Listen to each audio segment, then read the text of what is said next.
करोड़पति बनने का तरीका सर एक ही है। लखनऊ वाले चाचा भी जी भी कह रहे थे नहीं हो पाएगा, पटना वाली फुआ भी यही बोली कि नहीं हो पाएगा, सासाराम वाली दीदी भी बोल दी कि नहीं हो पाएगा। लगता है हमसे नहीं हो पाएगा। अरे ऐसे कैसे नहीं हो पाएगा भैया? पद नहीं तो इज्जत नहीं। सम्मान इंसान का नहीं होता है, सम्मान इंसान के पद का होता है। भविष्य बनता किससे? वर्तमान में किए हुए कर्मों से भविष्य बनता है। कालीन भैया की तरह सोचो, मुन्ना भैया की तरह नहीं। कोई नहीं समझता है ऐसा, वो खुद ही मन में अपना लड्डू फोड़े बैठा है कि हमको शाहरुख खान समझ। अरे कोई तुमको शाहरुख खान नहीं समझ रहा भैया, तुम पहले भी लल्लू थे और अभी भी लल्लू हो। किसी अमीर आदमी को देखे हो आईफोन खरीदने के लिए लाइन में लगे? जितने लाइन में लगे हो सब गरीब भिखमंगे लोग थे। छोटे लोगों से बदला नहीं लिया जाता, छोटे लोगों को गुलाम बनाया जाता है। आज ये सारे मिडिल क्लास वाले आ गए इसके सेशन में, सारे नौकरी चाकरी करने वाले आ गए कि नहीं आ गए?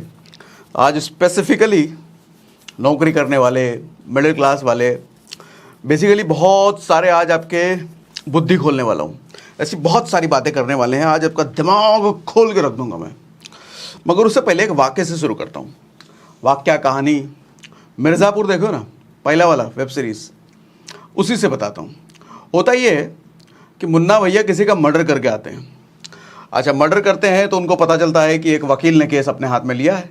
तो मुन्ना भैया पूरा लोडेड गन वन के साथ जाते हैं वकील को धमकाने के लिए। और वहाँ जाकर के देखते हैं क्या गुड्डू भैया और बबलू जो है उन्हीं के बेटे हैं। तो वकील को धमकाते हुए देख करके गुड्डू भैया से रहा नहीं गया, भैया जवान बेटा इसे कैसे सहले, बॉडी वॉडी बना रहे हैं। दिए मुन्ना भैया उनके सारे चमचों को तोड़ ताड़ करके।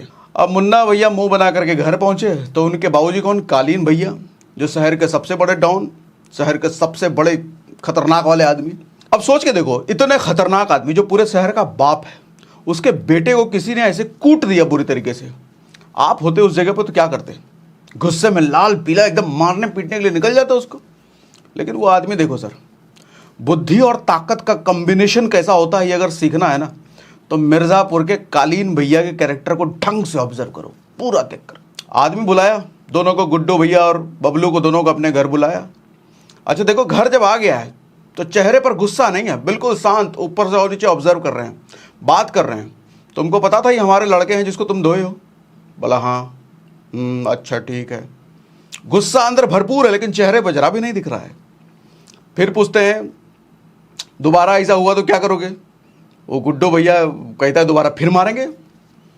तो बातचीत करते करते कालीन भैया ये समझ गए कि ये अल्लड़ है, ताकत तो भरपूर है, और दूसरा वाला बबलू भी समझ में आ गया, वो बुद्धि से भरपूर है। तो ऐसे आदमी से बदला लेने का सही तरीका क्या होता है वो कालीन भैया से सीखो। क्या करते हैं वो? एक तीर से तीन शिकार करते हैं। वहाँ समस्या देखो कितनी बड़ी बड़ी क्या क्या थी सामने। वकील ने केस लिया हुआ है और उसको दोनों बेटे सामने खड़े हैं, ठीक है। वो चाहते तो दोनों को मौत घाट उसी वक्त उतार सकते थे, कर सकते थे ना भैया, शहर का डॉन है, कौन क्या कर लेता। लेकिन किया क्या उन्होंने? तीन शिकार। पहला शिकार वकील को निपटा दिया। कैसे निपटाया? दोनों को अपने यहाँ काम पर रख लिया। समझदार है ही, ताकतवर है ही, गुंडाई कर लेगा, तो दोनों को अपने यहाँ काम पे रख लिया। दूसरा रहा मुन्ना भैया। तो मुन्ना भैया को धोया था ना, तो मुन्ना भैया का गुलाम बना दिया दोनों को, मतलब ईगो सेटिस्फाई भी हो गया भैया। तीसरा क्या काम किया? अपना धंधा पानी बढ़ाने के लिए दो को बंदा भी मिल गया उसको, दो आदमी भी मिल गया उसको। एक तीर से तीन शिकार।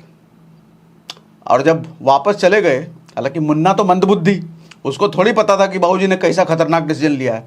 मुन्ना कहता नहीं आप में गलत किया आपने उन दोनों को काम पर रख करके, हम उसे बदला लेंगे। तब कालीन भैया क्या कहते हैं, ध्यान से सुनो। कालीन भैया कहते हैं अरे बेवकूफ़, छोटे लोगों से बदला नहीं लिया जाता, छोटे लोगों को गुलाम बनाया जाता है। जिसने तुम पर हमला किया, आज के बाद वही लोग तुमको जी उजूरी करेंगे, सलाम ठोकेंगे, वो गुलाम है तुम्हारे। लेकिन मुन्ना भैया अल्लड़ मंदबुद्धि कहाँ समझे। देखो सर, ताकत एक ऐसी चीज़ है ना, अगर मंदबुद्धि के हाथ लग गया तो वो अपना ही विनाश कर देगा। जैसे मुन्ना भैया पूरे वेब सीरीज में आपने देखा, हर बार अपना अपना करता रहता था वो। लेकिन ताकत अगर बुद्धि वाले आदमी के पास है, फिर तो वो बाप है सर, फिर वो सबका बाप है। अच्छा, अब सवाल ये उठता है, ये मिडिल क्लास वाले सेशन में, ये नौकरी वालों के सेशन में ये बात हम क्यों कर रहे हैं सर? ये बात इसलिए कर रहे हैं सर, हर आदमी देखो रौब जमाना चाहता है, इज्जत कमाना चाहता है, लोग जी हुजूरी करें। तो मैं ताकत कमाने का सही तरीका इसको समझता हूं, इज्जत कमाने का सही तरीका। आपके गली मोहल्ले में, आपके यहाँ पर जो सब्जी भाजी वाले होते हैं, रिक्शे वाले होते हैं, जिनसे आप अक्सर लड़ते रहते हो 5 रुपए के लिए, धनिया एक्स्ट्रा दो, धनिया एक्स्ट्रा नहीं दे, कैसे नहीं है? रिक्शे वाले से 5 रुपये की लड़ जाते हो, चौकीदार जरा सा गेट लेट से खोला उससे लड़ जाते हो, करते हो ना ऐसा? सर इन लोगों को ना 5-10 रुपये एक्स्ट्रा देते रहो। जैसे रिक्शे वाले को 10 रुपये हुआ उसको 15 दे दो, सब्जी वाले का 20 रुपये हुआ उसको 25 दे दो, 30 दे दो। चौकीदार को जब गए 5-10 रुपये उसको पकड़ा दिए, होगा इससे क्या मालूम? दिन रात सलाम ठोकेंगे वो लोग। जब भी उस गली से उस मोहल्ले से गुजरोगे ना सर, उनकी नज़र पड़ गई ना, दिन रात सलाम ठोकेंगे। इससे क्या हासिल होगा? पैसे से कुछ नहीं हासिल होगा, लेकिन आपकी जो ख्वाहिश है ना सर, इज्जत, लोग हमारी इज्जत करें, इसीलिए आईफोन लेते हो ना, गाड़ी उधारी पे लोन पे इसीलिए लेते हो ना, महंगे कपड़े महंगे जूते इसीलिए लेते हो ना। वो तो नकली है, वो तो टेम्पररी है, वो सबको पता है। आजकल भैया आईफोन मिलता है ईएमआई पर, ईएमआई भी लेके आया होगा, बेकार है वो। असली इज्जत, असली अगर रौब बनाना है तो ये करो। उससे होगा क्या सर? कभी आपका कोई दोस्त यार, कोई रिश्तेदार, पता चला आपके ससुर जी आए और देख रहे हैं, सलाम भैया, सलाम भैया, सलाम भैया, सलाम प्रणाम भैया कर रहे हैं, क्या इज्जत बनेगा भाई साहब? जिस गली से गुजर रहे हो वहाँ सारे लोग आपको प्रणाम सलाम ठोक रहे हैं। ऐसा भौकाल आईफोन से बन पाएगा? ऐसा भौकाल मर्सिडीज भी खरीद लो, फॉर्च्यूनर भी खरीद लो, तब भी बन पाएगा? ना बन पाएगा चाचा।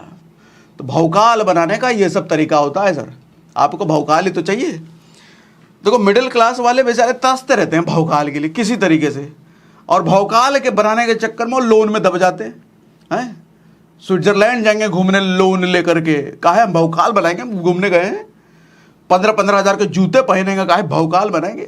आईफोन रखेंगे 3 कैमरा वाला लेटेस्ट आया तो एकदम खरीदेंगे भैया, चाहे हमको लाइन में कहने लगना पड़े, लाइन में लग के आईफोन खरीदेंगे। किसी अमीर आदमी को देखे हो आईफोन खरीदने के लिए लाइन में लगे? जितने लोग आईफोन 15 के लिए लाइन में लगे थे ना, उन सबको अपना भौकाल बनाना था, लेकिन भौकाल बनाने का उन्होंने तरीका क्या चुना? आईफोन खरीद लो भैया, उसके लिए जाके लाइन में लग जाओ सुबह से। सर जितने लाइन में लगे हो सब गरीब भिखमंगे लोग थे, सब भिखमंगे, सब ईएमआई पर। एक भी अमीर आदमी आपको उस लाइन में नहीं दिखा होगा, एक भी अमीर आदमी नहीं। जो BMW मर्सिडीज से चलता हो, जो बिजनेस 500-600 करोड़ का, 1000 करोड़ का धंधा करता हो, वो सब आदमी लाइन में लगेगा?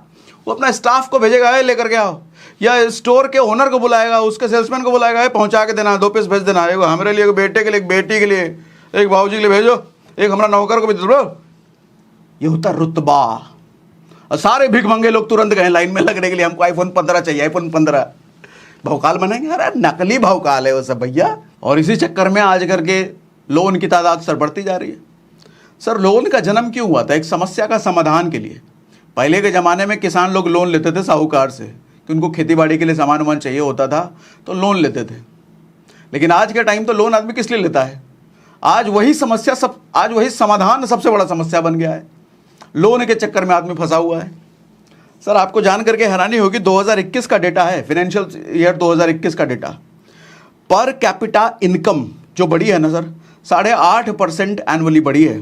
8.5% मतलब पर कैपिटा मतलब पर हेड मान लो आप, पर आदमी की इनकम जो बढ़ी है 8.5% के हिसाब से बढ़ी है। 2021 फाइनेंशियल ईयर का डेटा है। लेकिन साथ ही उसी ईयर का डेटा ये भी है कि सर लोन का डेटा 17.5% बढ़ गया है, यानी कि लगभग डबल।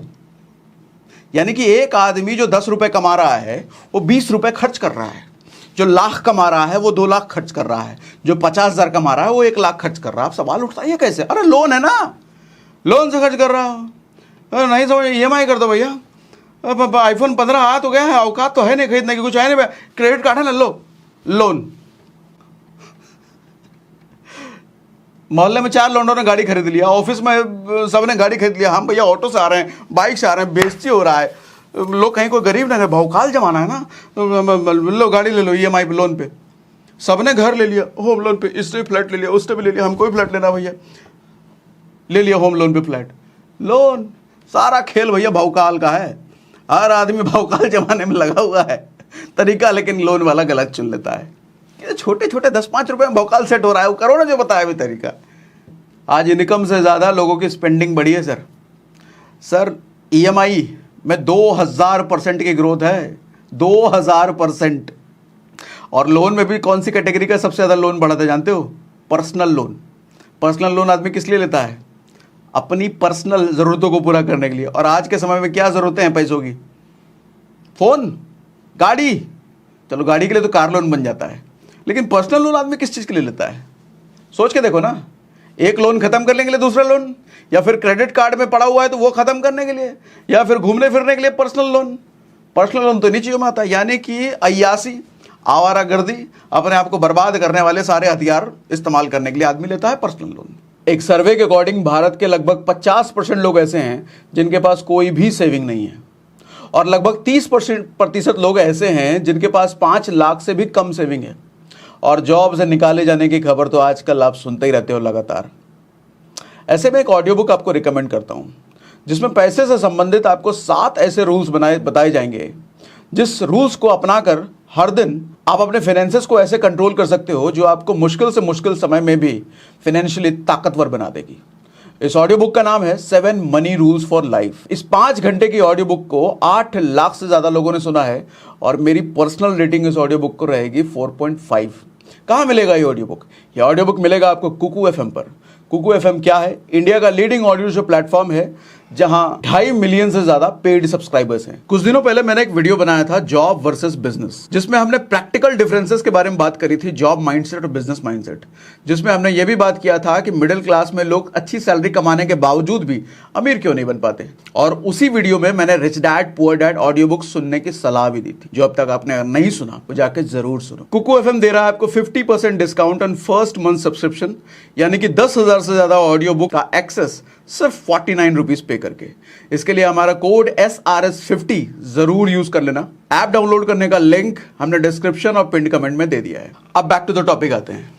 अभी कुछ दिनों पहले मैं फेसबुक पर मैंने एक ऐड देखा एक वेबसाइट का, जिस पर वो कुछ शर्ट बेच रहे थे, पैंट बेच रहे थे, टी शर्ट बेच रहे थे। और उनका बेचने का कैसा, डिस्प्ले करने का कैसा तरीका था, शर्ट दिखा है ना, तो वो शर्ट दिखा है पठान में जैसा शर्ट पहन रखा है शाहरुख खान ने, सेम शर्ट को वो इधर ऐसा शर्ट रख करके बेच रहे हैं। वो दिखा रहे हैं कि बादशाह ने जैसा चश्मा पहना है कि वो चश्मा वो बेच रहे हैं। वो दिखा रहे हैं किसी एक्स बॉलीवुड स्टार ने या किसी बड़े स्टार ने जीन्स पहनी है, टी शर्ट पहना है, कपड़ा पहना है, उसी कपड़े को बेच रहे हैं 400-500 रुपये में, 1000 रुपये में। और ऐसे लोग ना ये सब चीज़ें देख करके खूब खरीदते हैं। इसके पीछे का साइकोलॉजी समझना सर। इस तरह का वेबसाइट बना करके जो बेचते हैं उनकी साइकोलॉजी क्या है, वो क्या दिखाना चाह रहे हैं कि भैया ये जो शर्ट हम तुमको बेच रहे हैं ना, यही शर्ट शाहरुख खान ने पहनी थी। उस बेवकूफ़ को ये नहीं समझ आ रहा कि वो 400 रुपये की शर्ट शाहरुख खान ने पहनी होगी। वो दिखा रहा है जो चश्मा तुमको हम 500 रुपये का दिखा रहे हैं ना, यही 500 रुपये का चश्मा बादशाह पहनता है, 500 का पहनता होगा चश्मा। अरे डुप्लीकेट कॉपी है वो। अच्छा, आदमी को पता होता है कि कॉपी है, उसको पता है कि ओरिजिनल तो नहीं है, लेकिन फिर भी वो खरीदता है। अच्छा, खरीद करके 4 लोगों के सामने जाएगा अपना दोस्तों भौकाल में, चश्मा तो बादशाह वाला चश्मा है, जो गाना है यही चश्मा पहना बादशाह में। दोस्त भी समझ रहे हैं, अरे ये चश्मा थोड़ी है, उसका चश्मा 10,000 का होगा, तुम्हारा 500 का है, बोला यही। अच्छा, उसको फील क्या हो रहा है कि ये पहन के जो मैं घूम रहा हूं ना, देखने उखने वाले मेरी इज्जत कर रहे होंगे कि बादशाह वाला चश्मा पहना है। अच्छा, ये जो शर्ट मैंने पहना है ना, यही शर्ट पठान में पहन रखा है, देखने वाले मेरी इज्जत कर रहे होंगे, मेरी वैल्यू बढ़ी है, मेरा भाव बढ़ गया है। ऐसा कुछ हुआ है क्या? कोई नहीं समझता ऐसा। वो खुद ही मन में अपना लड्डू फोड़े बैठा है कि हमको शाहरुख खान समझ। अरे कोई तुमको शाहरुख खान नहीं समझ रहा भैया, तुम पहले भी लल्लू थे और अभी भी लल्लू हो, और ये सब हरकत करके और लल्लू बने की हरकत करते हो, लल्लू ही रह जाओगे। समस्या आज पैसे की नहीं है सर, समस्या गलत इन्फ्लुएंस की है। वो गलत चीज़ों से, गलत तरीकों से इन्फ्लुएंस होते हैं। सर शाहरुख खान अगर उस तरीके का जगमगिया शर्ट पहन रहा है ना, उसका मतलब है अपने आप को स्टाइलिश दिखना, क्योंकि लोग देखेंगे उसको पर्दे पर, उससे उसका धंधा बढ़ेगा। वो धंधे का पार्ट है उसका। आपका जगमगिया शर्ट पहनना धंधे का पार्ट है क्या? बादशाह अलग अलग अगर मोटा मोटा भांगड़ा चश्मा पहनता है तो उसका पर्पस भैया अच्छा दिखना, गाना ज़्यादा चलेगा, धंधा बनेगा उसका। आपका कोई मतलब है? आप तो अपना पैसा खराब कर रहे हो सब पैसा लगा करके। सर आज महंगाई की स्पीड के बारे में कुछ पता है आपको? एक आम आदमी की जो नौकरी की जो सैलरी है ना सर, उससे कहीं ज़्यादा स्पीड आज के समय में महंगाई की है। जैसे फॉर एग्जांपल मेडिकल एक्सपेंसेस के ले लो, दवाई का खर्चा, हॉस्पिटल का खर्चा। सर हर साल 15% के रेट से महंगाई बढ़ रही है मेडिकल रिलेटेड चीज़ों में। यानी कि 6 साल में मेडिकल के एक्सपेंसेस हो गए डबल। अब मुझे आप बताओ, आपकी सैलरी जॉब में क्या 6 साल में डबल हो जाएगी? अच्छा, अगर डबल हो गई सच में, तो इसका मतलब आपकी ग्रोथ हुई ऐसा नहीं है। आप मेडिकल एक्सपेंसेस के बराबर है, मतलब महंगाई बराबर चल रही है आपके, ग्रोथ नहीं हुई है। अगर 6 साल में आपकी सैलरी डबल हो गई तो। लेकिन हकीकत तो ये है सर, 3-3 साल 4-4 साल तक लोगों की सैलरी बढ़ती ही नहीं है। कॉर्पोरेट में काम कर चुका हूँ, देखा है ना मैंने। मैं तो जंप मार लेता था, कंपनी स्विच कर देता था। एक कंपनी में रहूंगा, ज़्यादा से ज़्यादा 10% मिलेगा, दूसरी कंपनी में जाऊंगा 30% मिलेगा, जंप, कंपनी चेंज। सर मैं जॉब के खिलाफ नहीं हूँ, लेकिन मैं इस चीज़ के खिलाफ हूँ कि ज़िंदगी भर नौकरी में पड़े रहना। अरे निकलो यार। मैं तो फिर भी मैंने ज़्यादा नौकरी कर ली, 9 साल मैंने नौकरी करी सॉफ्टवेयर इंजीनियर। बाद में समझ में आया ना, पहले जिस तरह का मैं बता रहा हूँ, मुझे किसी ने बता दिया होता तो मैं तो 2-3 साल में निकल लेता अपना। लेकिन करते करते समझ में आया, सर 3-3 साल तक अगर आपकी सैलरी नहीं बढ़ रही है ना, तो इसका मतलब सिर्फ 3 साल में मेडिकल एक्सपेंसेस 45% आगे बढ़ गया। पहले साल 15% मेडिकल बढ़ा, आपकी सैलरी वहीं। दूसरे साल फिर 15% बढ़ा, आपकी सैलरी वहीं। तीसरे साल फिर 15% बढ़ा, आपकी सैलरी वहीं। 45% मेडिकल एक्सपेंसेस भाग गया और आपकी सैलरी वहीं। मतलब आप अगर 10 रुपए की चीज़ खरीदने जाओगे सर 45% उसकी वैल्यू बढ़ चुकी है, और आप कहोगे महंगाई बढ़ गया, अरे हमारा सैलरी में पूरा नहीं हो रहा। कहाँ से होगा भैया, कहाँ से होगा? महंगाई, देखो समस्या महंगाई की नहीं है, महंगाई तो सदियों से बढ़ती आ रही है और आगे भी बढ़ती रहेगी। समस्या आपके इनकम की स्पीड की है सर। जिस तरीके से जो स्पीड है आपके इनकम की, सर आप रियल एस्टेट में देखो, प्रॉपर्टी में देख लो, कार में देख लो, बाइक में देख लो। अभी हमारे यहाँ ऑफिस में काम करने वाला एक स्टाफ स्प्लेंडर लेकर के आया है, ऑफिस बॉय है। तो स्प्लेंडर देखा मैंने भी टेस्ट ड्राइव लिया। तो उससे मैंने जब कीमत पूछी ना, मालूम स्प्लेंडर की कीमत कितने में लेके आया वो? मुझे क्या लगा स्प्लेंडर होगा भैया 50-55 हज़ार का होगा, लेकिन सर स्प्लेंडर की कीमत आज के समय लाख रुपए है, लाख रुपए से ऊपर। अच्छा 50-55 रुपये की, मुझे याद है 2004-05 में मेरे पापा ने खरीदा था स्प्लेंडर। तो उस वक्त शायद हमने 35,000 या 40,000 का खरीदा था, शायद 45,000 का खरीदा था। तो मुझे लगा आज 50-55 हज़ार रुपये हो गया होगा, लेकिन भैया लाख रुपये का स्प्लेंडर हो गया है। सर जो गाड़ी 5 लाख रुपए की बिकती थी, आज के समय में 12 लाख, 13 लाख, 14 लाख की हो गई है। सर प्रॉपर्टी के रेट्स देख लो, जो घर रेंट देख लो, फ्लैट्स की कीमत देख लो, जमीन की कीमत देख लो। आज बहुत सारे लोग नौकरी पेशे वालों में तो हाथ खड़े कर दिया, भैया हमारी तो औकात ही नहीं है। लेकिन बैंक वाले चला गए ना, कहते कोई बेटा बात नहीं बेटा, तुम्हारी औकात नहीं है ना, हम है ना, ले ले लोन ले ले। क्या चाहिए तुमको? गाड़ी ले ले, कार लोन। क्या चाहिए तुमको? घर ले ले, होम लोन। क्या चाहिए तुमको? आईफोन चाहिए, ले ले, पर्सनल लोन। क्या है, रोज का खर्चा पानी करने के लिए कुछ भी चाहिए, ले ले, क्रेडिट कार्ड ले ले। बैंक स्मार्ट है ना, आप उनके लिए सर धंधा बनाने का जरिया हो और कुछ नहीं। यही सब करके तो बैंक से अमीर होते हैं और आप दिन ब दिन गरीब। इस जंजाल में आप ऐसे ही तो फंसते हो। हर कोई जाल फेंक रहा है आपके ऊपर और आप उन जाल को एक्सेप्ट कर रहे हो, जाल में एकदम लिपटे पड़े हो और कहेगा हमारा अमीर का है, हम कैसे अमीर होंगे? ना कैसे होगा भैया, नहीं होगा ना ऐसे। कालीन भैया की तरह सोचो, मुन्ना भैया की तरह नहीं। मुन्ना भैया की सोचोगे जिंदगी भर मुन्ना भैया जैसे परेशान रहा, परेशान वैसे ही रहोगे। हर 20 साल में गेम बदल जाता है सर पैसे का, हर 20 साल में। हर 20 साल में पैसे की वैल्यू 1/10 हो जाती है। कहने का मतलब हर 20 साल में पैसा 10 गुना अपनी औकात खो देता है, यानी कि 10 गुनी कीमत बढ़ जाती है हर 20 साल में। मोटा मोटी ये समझो, एग्जाम्पल समझाता हूँ सर, गूगल पे देख लेना अभी जो बताने जा रहा हूँ। 1940 में एक मिडिल क्लास फैमिली को घर चलाने के लिए सिर्फ 10 रुपये की जरूरत होती थी। 1960 में 100 रुपये की जरूरत होती थी। 1980 में यानी अगले 20 साल बाद सर कितना, 1,000 रुपये में एक मिडिल क्लास का घर चल जाता था। उसके 20 साल बाद 2000 ईस्वी में सर 10,000 रुपये में एक मिडिल क्लास का घर चलने लग गया। और आज उससे 20 साल और आगे बढ़ो, 2020 सर हम देखते हैं 1 लाख रुपए कमाने वाला मिडिल क्लास की लाइफ ही जीता है। सर इसी तरीके से हम 2040 पे जाएं और तो कितना पैसा चाहिए होगा सर? 10 लाख रुपए महीना चाहिए होगा मिडिल क्लास को सरवाइव करने के लिए। सर 2040 से 20 साल और ऊपर जाओ, 2060 सर 1 करोड़ रुपए चाहिए सरवाइव करने के लिए। हर महीने का खर्चा पानी अच्छे से चल जाए, मिडिल क्लास वाली जिंदगी कट जाए, उसके लिए सर महीने का 1 करोड़ रुपए चाहिए होगा। यानी कि आज जो औकात 1 लाख रुपए की है, यही औकात 2060 में 1 करोड़ की होगी। आप में से बहुत तब तक तुम रिटायर हो चुके होंगे। अरे रिटायर तो हो चुके होंगे, लेकिन जिंदा तो रहोगे, बाल बच्चे तो कमा रहे होंगे, और आप SIP करके सोच रहे हो हम करोड़पति बन जाएंगे 2060 में, रिटायर होने से करोड़पति। अरे मैं भी बताता हूँ SIP करो, लेकिन SIP करके ही करोड़पति बना जाए सर, उस करोड़ की वैल्यू कुछ नहीं रहेगी ना। आज क्या रहेगी सर एक ही तरीका है सर करोड़पति बनने का, और करोड़पति बनना आज में है। 2060 में करोड़पति बने तो कुछ नहीं बने। क्या बने? कुछ नहीं बने, सर्वाइव ही करोगे बस। करोड़पति बनने का तरीका सर एक ही है, कमाई बढ़ानी पड़ेगी, और कोई जरिया नहीं है। महंगाई बढ़ना कोई भी समस्या नहीं है सर, महंगाई सदियों से बढ़ती आ रही है और सदियों तक बढ़ती रहेगी। आप रोतले पीटते इसलिए रहते हो क्योंकि आपकी इनकम की स्पीड कम है। सर दो कारण हैं, मिडिल क्लास वाले पुअर क्लास बनते जा रहे हैं, और आज अगर नहीं बने हैं तो कल पुअर बन जाएंगे।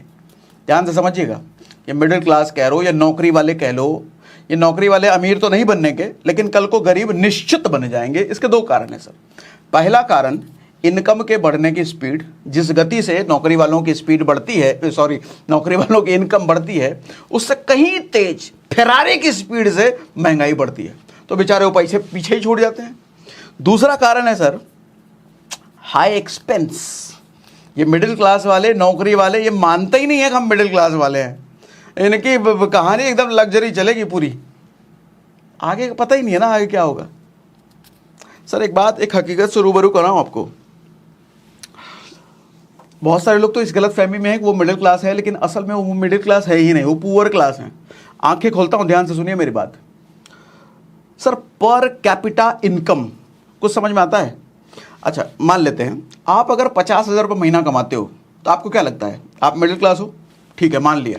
लेकिन तब मिडिल क्लास हो जब आपका 50,000 रुपये महीना में खाने वाला आदमी सिर्फ अकेले हो, आप कुंवारे हो, घर बार नहीं चलाना आपको, 50,000 कमाते हो, पूरा खर्चा अपने पे करते हो, तब आप मिडिल क्लास हो। लेकिन अगर आपकी शादी हो चुकी है ना सर, घर में बीवी भी है जो हाउस वाइफ है, और मैं मान के चलता हूँ वो वर्किंग नहीं है, तो सर आपकी इनकम मालूम कितनी है? 50,000 नहीं है, 25,000 है, क्योंकि खर्चा उस पर भी तो जाएगा। तो पर कैपिटा 50-50 कर लो।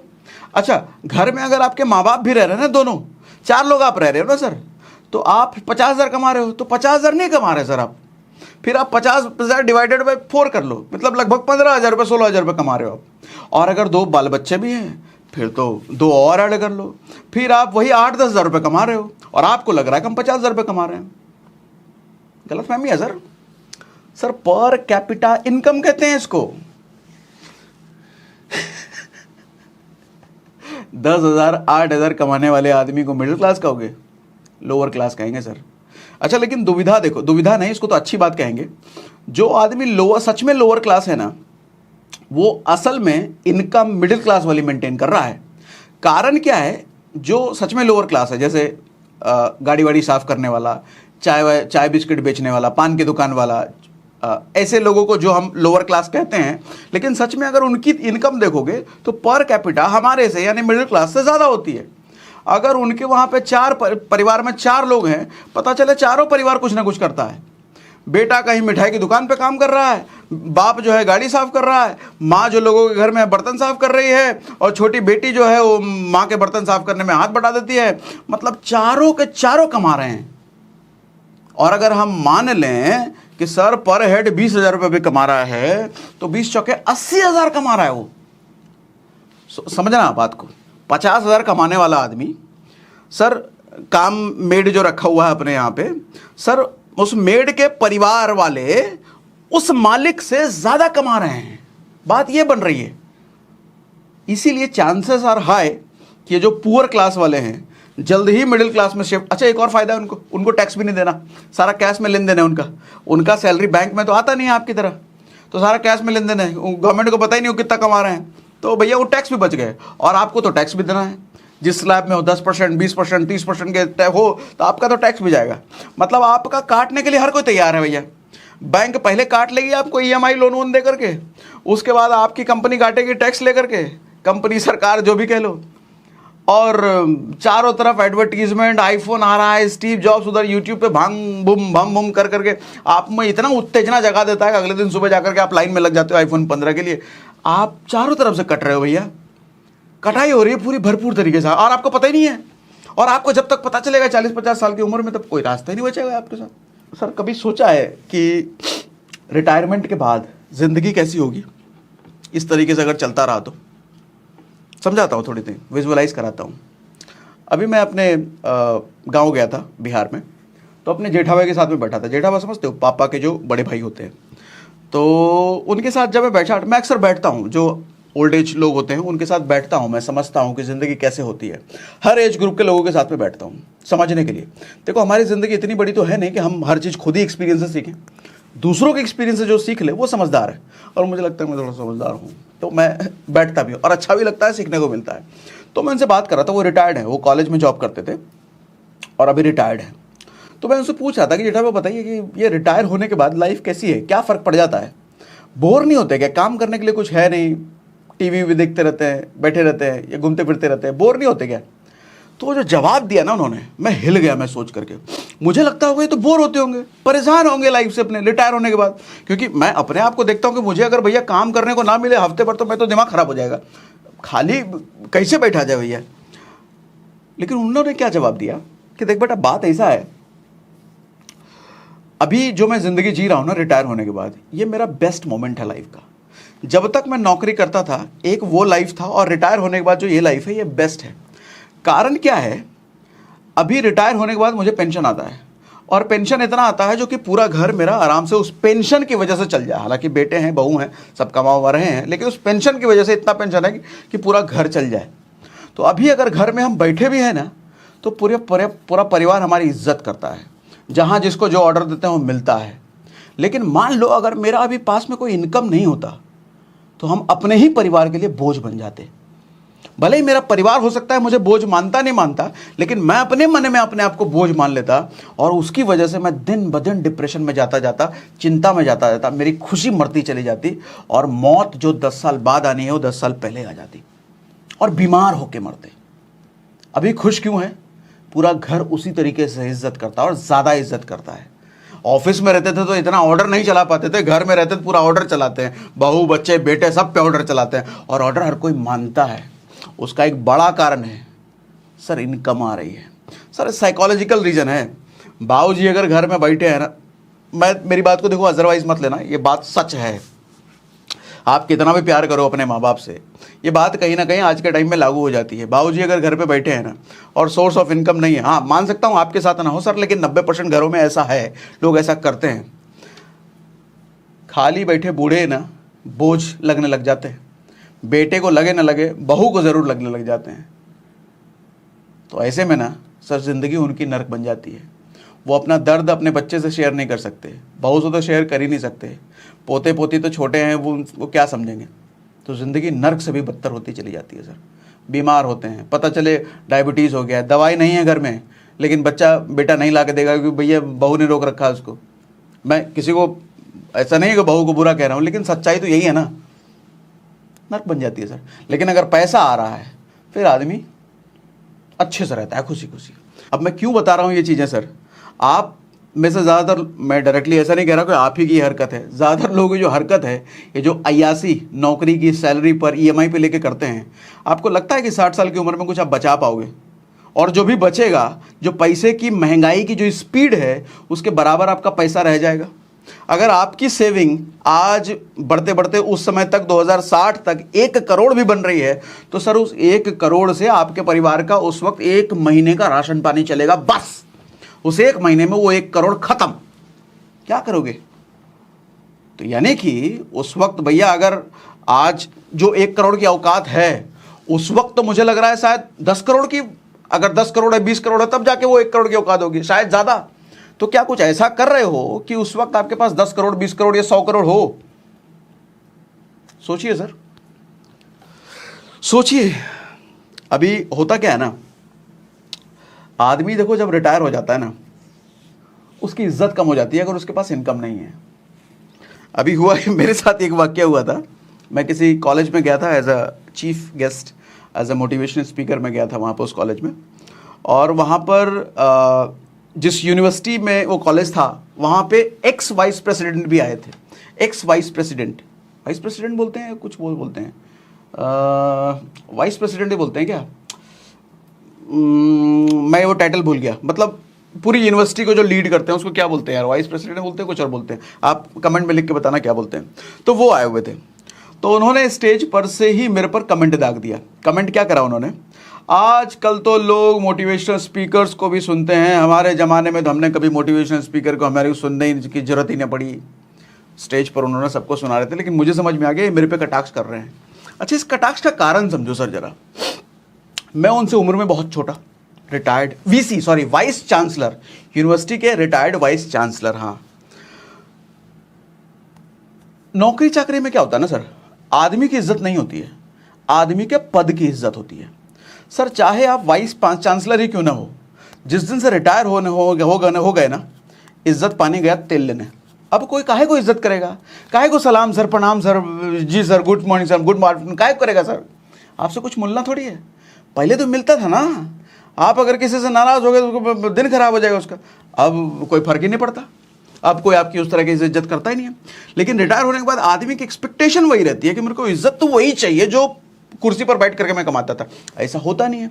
फिर क्या होता है, आदमी फ्रस्ट्रेट होने लग जाता है। क्यों बता रहा हूं ये सब चीजें सर? आज से ही सोचना पड़ेगा कि आपके रिटायरमेंट में आपको वही इज्जत मिले जो आज कर रहे हो। आज जो इज्जत है तो आज वो कुछ करना पड़ेगा सर, ताकि भविष्य में वो इज्जत मिलती रहे, नहीं तो नहीं मिलेगी इज्जत। कल की प्लानिंग तो आज से ही करनी पड़ेगी ना। भविष्य बनता किससे है? वर्तमान में किए हुए कर्मों से भविष्य बनता है। आज अगर निकम्मागिरी किया जाए तो भविष्य बड़ा निकम्मा वाला फल देगा आपको। लेकिन भविष्य अगर चाहते हो तो हमारा चकाचौंध बीते, तो उसके लिए मेहनत तो आज ही करनी पड़ेगी ना, प्लानिंग तो आज ही करनी पड़ेगी ना। क्योंकि bhavishya is equal to sequence of vartaman. क्या अंग्रेजी बोली मैंने मतलब वर्तमान के समय में जैसा जीवन हम जीते हैं उसी से तो हम अपना भविष्य बनाते हैं।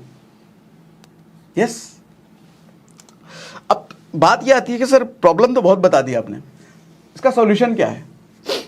सॉल्यूशन बड़ा कॉमन सा है सर। आप जानते हो अमिताभ बच्चन जो एक टाइम पे जब फ्लॉप चल रहे थे ना, उस टाइम पे जब केबीसी में उनको आने की जरूरत पड़ी थी सर, जब स्टार बन के वो छाए हुए थे पूरी इंडस्ट्री पे, तो दुबई में एक कुछ तो अवार्ड फंक्शन होता था। उस अवार्ड फंक्शन में कई सालों तक अमिताभ बच्चन को फ्रंट की रो दी जाती थी, फ्रंट सीट पर वो बैठते थे। लेकिन जब फ्लॉप होने लग गए ना लगातार, अमिताभ बच्चन को सबसे पीछे की सीट दी जाने लगी। मतलब क्या है सर? पद नहीं तो इज्जत नहीं। सम्मान इंसान का नहीं होता है, सम्मान इंसान के पद का होता है। इस भ्रम में ना रहना कि सम्मान आपका हो रहा है। दरअसल पद, समय, इंसान इस गुरूर में रहता है कि मेरी इज्जत है, मेरी इज्जत है जिंदगी भर। लेकिन वो भूल जाता है तुम्हारे पद की और तुम्हारे समय की इज्जत है। बोलते तुम नहीं हो दोस्त, बोलता तुम्हारा समय है। बोलते तुम नहीं हो, बोलते तुम्हारा पद है। जिस दिन इस दोनों ने साथ छोड़ा, तुम बोलते रह जाओगे लेकिन दुनिया सुनेगी नहीं। सोल्यूशन क्या है सर? सर सोल्यूशन है, इसका पहला सोल्यूशन देखो मैं बताता हूं, 4-5 सोल्यूशन बताता हूं। पहला सोल्यूशन ये है कि इन्वेस्टिंग माइंडसेट डेवलप करो। इन्वेस्टिंग माइंडसेट क्या होता है? मैं ये नहीं कहता कि दिन में हमेशा इन्वेस्ट करते रहो, इधर इन्वेस्ट करो, इधर इन्वेस्ट करो, एसआईपी करो, म्यूचुअल फंड करो, स्टॉक मार्केट, ऐसे फालतू जिंदगी नहीं चलती है। इन्वेस्टिंग माइंडसेट का मतलब जो भी कमा रहे हो ना सर, जिस भी जगह पे पैसा खर्च कर रहे हो, चाहे कपड़े खरीदने में, राशन पानी खरीदने में, घूमने फिरने में, जिधर भी, सब करना है, सब जरूरी है, ऐसा नहीं कुछ छोड़ देना है, सब करना है। लेकिन पैसा देते वक्त ना हमेशा ध्यान में ये रखो, आपके दिमाग में ये चलना चाहिए, ये मेरा इन्वेस्टमेंट है, स्पेंडिंग नहीं है, ये मेरा इन्वेस्टमेंट है। अच्छा, इन्वेस्टमेंट का मतलब क्या होता है? रिटर्न कुछ मिलेगा। मैं अगर किसी भी जगह पे पैसा दे रहा हूं, चाहे मूवी देखने के लिए, चाहे कपड़े खरीदने के लिए, चाहे राशन पानी लेने के लिए, चाहे कुछ इलेक्ट्रॉनिक गैजेट खरीदने के लिए, उसके बदले मेरे को क्या मिल रहा है, ये हमेशा सोचना शुरू करो सर। अगर बदले कुछ नहीं मिल रहा, सिर्फ फोकासी करने के लिए, भौकाली मचाने के लिए हम पैसा दे रहे हैं, तो मत करो। अच्छा, भौकाल मचाने के लिए छोटा मोटा खर्चा 10-20 रुपये चल रहा है, तो जैसा शुरुआत में बोला था वो चलता है। लेकिन मोटा मोटा 1.5 लाख रुपए ईएमआई पर हम फोन उठा रहे हैं ना, फिर बेकार है सर। एक इन्वेस्टर ऐसा कभी नहीं करेगा। मैं कहता हूं इन्वेस्टिंग ना बनिए की तरह होना चाहिए। आदमी को जिंदगी बनिए की तरह जीना चाहिए। बनिए के मतलब बुराई नहीं कर रहा मैं, लोग बनिए को कंजूस देखते हैं। कंजूस नहीं होता सर बनिया। बनिए को पैसे का मैनेजमेंट करना आता है। बनिया कहीं भी ऐसी जगह पैसा खर्च नहीं करता जहां उसको रिटर्न नहीं मिल रहा। देखो, पैसे का रिटर्न ना 2-3 चीज होता है। या तो पहला रिटर्न, पैसा जहां आप दे रहे हो बदले में आप समय खरीदो, यानी कि आपने किसी को हायर करा है, एम्प्लॉय स्टाफ को आप सैलरी दे रहे हो, तो बदले में क्या करते हो, आप उसका समय खरीदते हो। या फिर पैसा आप जहां दे रहे हो, 10 रुपए दे रहे हो तो 15 रुपए बन के मिले, यानी कि वो इन्वेस्टिंग हो गई। स्टॉक मार्केट, एफडी, पीपीएफ, कहीं भी करो, प्रॉपर्टी कहीं भी करो, तो इन्वेस्टिंग हो। तीसरी चीज क्या होती है, पैसा जब आप कहीं दे रहे हो तो खुशी को खरीद रहे हो। ये मेजरली 3 चीजें आप पैसे के बदले खरीदते हो एक, पैसा जहां दिया, पहला वाला क्या किया समय खरीदा, दूसरा और पैसा खरीदा, या तीसरा खुशी खरीदा। जैसे परिवार के साथ कहीं गए तो भैया अच्छे रेस्टोरेंट में गए, खाना पीना गए, परिवार के लिए कुछ गिफ्ट विफ्ट लिया, वो खुशी है सर, उसको छोड़ नहीं सकते, फिर जिंदगी नर्क बन जाएगी ना। वो खुशी वहां पे जरूरी है। लेकिन रोज पता चले शाम को जाने खाने के लिए 5 स्टार होटल में जा रहे हैं, फिर वो अय्यासी है। एक दिन परिवार के साथ महीने में गए, 5 स्टार में खा पी के चले गए, वो खुशी है सर, परिवार के साथ हैपनिंग प्लेस, हैप्पीनेस है वो। लेकिन रोज अगर कर रहे हैं तो वो अय्यासी है। तो बनियान है ये चीजों को बड़ा नाप तोल के करता है। 5 स्टार में वो भी जाता है, लेकिन महीने में एक बार, अकेले नहीं जाएगा वो। कंजूस और समझदार में फर्क होता है सर। कंजूस कौन होता है? मेरे हिसाब से वो आदमी होता है जिसको 20 रुपए बचाने के लिए वो 5 किलोमीटर पैदल चल लेगा। लेकिन वहीं पे बनिया अगर होगा ना, वो बनिया ये देखेगा, अरे 5 किलोमीटर पैदल चलने में मेरा आधा घंटा चला जाएगा और आधे घंटे में तो 10,000 रुपये का धंधा कर लूंगा मैं। उससे अच्छा 20 रुपये रिक्शे वाले को तुरंत देगा और फटाक से पहुंचेगा वो। बनिया कंजूस नहीं होता, उसको मनी मैनेजमेंट आता है। और आम आदमी को मनी मैनेजमेंट नहीं आता। वो लगता है अरे हम कंजूस लगेंगे, इतना पैसे के बारे में सोचेंगे तो लोग क्या कहेंगे, हमको कंजूस कहेंगे, बेवकूफ़ कहेंगे। कंजूस तो बेवकूफ़ लोग आपको कहेंगे, लेकिन समझदार लोग आपको कंजूस नहीं बेवकूफ़ कहेंगे। और कहें कुछ भी यार, क्या फ़र्क पड़ता है? किसी के कहने से ज़िंदगी हमारी चलती है क्या? ज़िंदगी तो हमारी सोच, हमारी कर्मों से चलती है ना, हमारे काम से चलती है। ये क्या कहेगा, वो क्या कहेगा, इसी में तुम बर्बाद हो। तो पहली चीज सर, इन्वेस्टिंग माइंडसेट डेवलप करो। जिधर भी पैसा दो ये देखो कि रिटर्न क्या मिल रहा है, ठीक है। दूसरी चीज, सोर्स ऑफ इनकम बढ़ाओ सर। कोई चारा नहीं है, कोई चारा नहीं है सर, कुछ भी कर लो कोई चारा नहीं है। नौकरी चाकरी करो ठीक है, लेकिन 2-3 साल में फ्री हो जाओ नौकरी से, उससे ज़्यादा साल नौकरी का नहीं करने का सर। सर एक आदमी आपको दुनिया में बहुत अमीर नहीं दिखेगा। सुंदर पिचाई का एग्जांपल फिर मत लेना, बोल देता हूँ, एक्सेप्शन इज ऑलवेज देयर। एक आदमी आपको नहीं मिलेगा सर नौकरी करते करते वो बिलियनियर बन गया। प्लस नौकरी के साथ साथ ये भी कहूँगा, अगर पढ़ाई लिखाई कर रहे हो या अपने आपके बाल बच्चे पढ़ाई लिखाई कर रहे हैं, ज़्यादा पढ़ाई लिखाई में फोकस मत करो सर। पढ़ाई ज़रूरी है, शिक्षा ज़रूरी है, लेकिन वो कॉलेज वाली, स्कूल वाली, जो डिग्री वाली पढ़ाई होती है ना सर, उस पढ़ाई से वो ज़िंदगी में कुछ नहीं करने वाला सर। 90% लोगों को आप देखोगे, जो सफल लोग हैं, जो अच्छा काम कर रहे हैं ज़िंदगी में, उनका काम उनके पढ़ाई से संबंधित है ही नहीं। मतलब ग्रेजुएशन में जो पढ़ाई उन्होंने करी थी, आज जो सफल हैं वो अपने ग्रेजुएशन की पढ़ाई की वजह से नहीं है। जिंदगी में धक्के मुक्के खा खू करके उन्होंने सीखा और वो आज वो सफल हैं। कुछ लोग हैं, सुंदर पिचाई जैसे एग्जांपल फिर ले लोगे आप, मैं एक्सेप्शन इज ऑलवेज देयर कह रहा हूं। समझ रहे हो मेरी बात? समझ में आ रही है मेरी बात? अगर मेरी बात समझ में आ रही है तो मुझे कमेंट बॉक्स में लिख के बताओ, यस समझ में आ रहा है सर, मजा आ रहा है, मजा आ रहा है, मजा आ रहा है, समझ में भी आ रहा है, मजा भी आ रहा है, ऐसा लिख करके बताओ तो। सर तीसरी चीज, बेइज्जत होने के लिए तैयार रहो। बहुत बड़ी क्वालिटी है सर बेइज्जत होना, बहुत बड़ी क्वालिटी है। गरीबों में नहीं होती, आम लोगों में नहीं होती, नौकरी चाकरी वालों में तो बिल्कुल नहीं होती, रईस माइंडसेट में होती है बेइज्जत करना। जैसे वो मूवी देखी थी ना, वो वेब सीरीज आई थी स्कैम 1995, हर्षद मेहता वाली। उसमें हर्षद मेहता को कितनी बार बेइज्जत किया जाता है। वो पहली बार ब्रोकरेज वाला जॉबर बनने जाता है तो वहाँ उसको बेइज्जत करता है, ये तेरी औकात नहीं है, तेरे बस का नहीं है, सब काम तेरे से नहीं होगा। लेकिन जब जॉबर बना तो जिसने बोला था तेरे बस का नहीं, उसका बाप बन के दिखाया, एक नंबर बन के दिखाया। फिर उसको मन हुआ कि ब्रोकर बनेंगे, ब्रोकरेज कंपनी खोलेंगे, तो लोगों ने क्या कहा, है तेरे बस का नहीं है ब्रोकरेज कंपनी, तेरे को तू कहाँ से चला पाएगा। लेकिन जब खोला तो पूरे मार्केट का बाप बन के दिखाया। फिर लोगों ने क्या कहा, इस कंपनी में ऐसा तू मनी मार्केट में आ रहा है, मनी मार्केट में आता है, तेरे बस का नहीं है, तू उधर ही रहे। फिर जब मनी मार्केट में घुसा क्या किया, बाप बन के दिखाया। अच्छा एक बार उसको किसी ने बोल दिया था गोल्फ के बारे में, अरे तो तेरे गोल्फ तेरे बस का नहीं है, तू क्रिकेट खेल। गोल्फ जब खेलने लगा तो सबका बाप बन के दिखाया। सर लोगों का काम है आपको बेइज्जत करना, लोगों का काम है ये बोलना कि तू नहीं कर सकता, लोगों का काम है आपको क्रिटिसाइज करना, लेकिन आपका काम क्या है, उसका बाप बन जाना।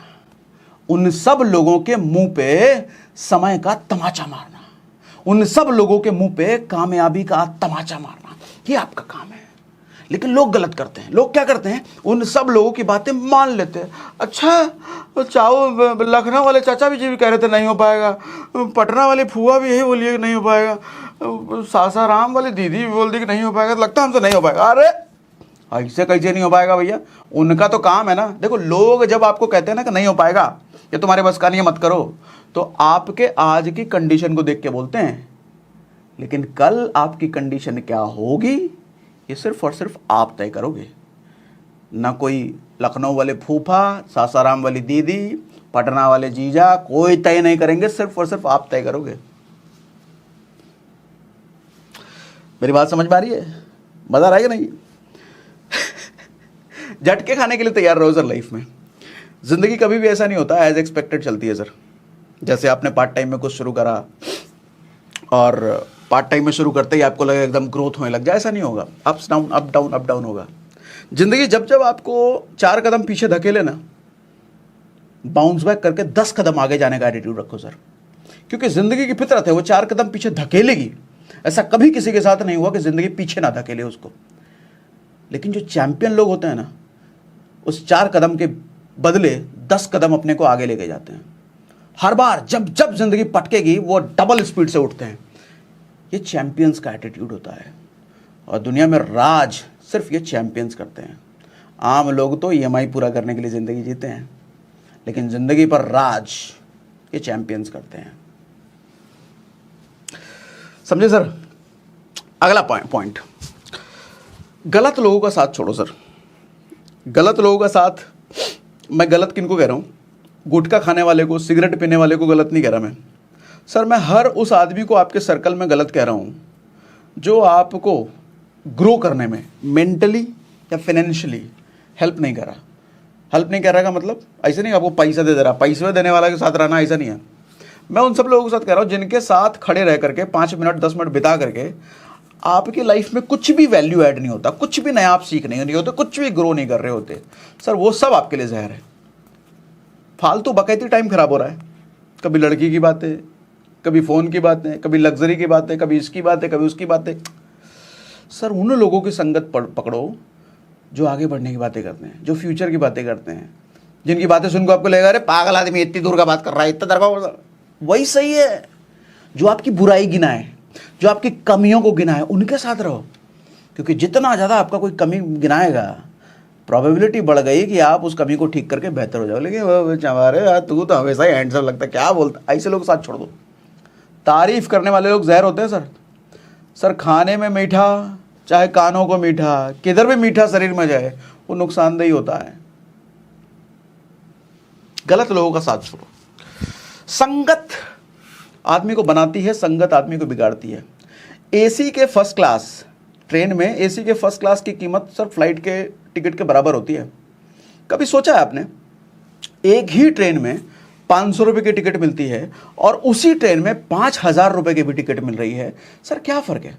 सिर्फ एसी के बदले, एसी तो थर्ड एसी में भी है, तो थर्ड एसी में वो 5000 का टिकट नहीं होता है, थर्ड सस्ता मिलता है। सर क्या फ़र्क है? एक ही ट्रेन में, एक ही जगह पर, एक ही गति, एक ही ड्राइवर चला रहा है, सिर्फ एसी का फ़र्क है क्या? संगत।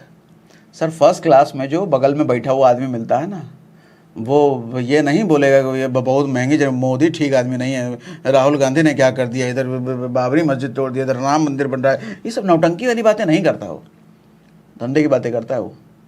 आगे कैसे बढ़ना है, उसका 10 साल का प्लान क्या है, 1000 करोड़ कैसे पहुंचाना है अपनी कंपनी को, हैं, ये सब बातें करता है वो। और ऐसी संगत की कीमत होती है सर 5000 रुपये। संगत की कीमत कम नहीं होती है सर, बहुत एक्सपेंसिव है। वो धीरू भाई अंबानी का किस्सा तो आप सबने सुना ही होगा। वो 250 रुपये जब सैलरी उनको मिलती थी तो 250 रुपये का वो 5 स्टार में जाते थे चाय पीने के लिए। उस वक्त उनकी सैलरी शायद 300 साढ़े 300 रुपये थी। तो लोग पूछते थे भाई पगला हो गए, 250 रुपये दे करके 5 स्टार देते हो चाय पीने के लिए, चाय तो यहाँ रेडी में पी लो, 1 रुपये में मिलता है। तो जवाब में वो कहते थे चाय पीने नहीं जाता मैं, वहाँ पर जो लोग बैठते हैं ना उनकी बातें सुनने के लिए मैं जाता हूँ। संगत बहुत एक्सपेंसिव होता है सर। सड़ियल लोगों के संगत में रहोगे तो उन्हीं जैसे सड़ियल बन जाओगे। अच्छी संगत मिल गई तो जिंदगी संवर जाएगी। अगला पॉइंट, गायब हो जाओ सर। साल खत्म हो रहा है, पूरे 2 महीने बचे हुए हैं। इस 2 महीने के लिए अपने आप को गायब कर लो, झोंक लो अपने आप को मेहनत की भट्टी में, कमरे में बंद कर लो सर। आपको लोगों को लगे कि ये मर चुका है, पता नहीं है इसका सोशल मीडिया को आता पता नहीं, व्हाट्सएप पे रिप्लाई नहीं करता, फ़ोन पे बात नहीं करता, ये फील हो जाना चाहिए लोगों को। लेकिन कमरे में बंद होकर के आप मंथन कर रहे हो, विचार कर रहे हो, तैयार कर रहे हो अपने आप को, नई नई चीज़ें तलाश कर रहे हो, पढ़ रहे हो आप।